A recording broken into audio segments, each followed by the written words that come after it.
ឱសថคล้ายៗនឹងអន់គុណភាពអាចបង្កគ្រោះថ្នាក់ធ្ងន់ធ្ងរដល់សុខភាពនិងអាយុជីវិតអ្នកប្រើប្រាស់ព្រមទាំងធ្វើឲ្យប៉ះពាល់ដល់សេដ្ឋកិច្ចជាតិ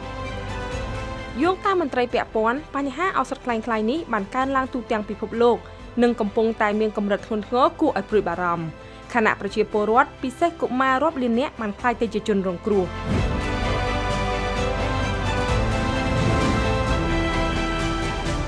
ដើម្បីបង្កើនការយល់ដឹងនិងកាត់បន្ថយគ្រោះថ្នាក់ដែលអាចកើតមានឡើងដោយសារឱសថคล้ายៗនឹងអន់គុណភាពនេះវិទ្យុការឈូកសហការជាមួយនឹងគណៈកម្មាធិការប្រយុទ្ធប្រឆាំងនឹងផលិតផលคล้ายៗនិងសមាគមពាណិជ្ជកម្មនិងវិនិយោគកម្ពុជាជប៉ុន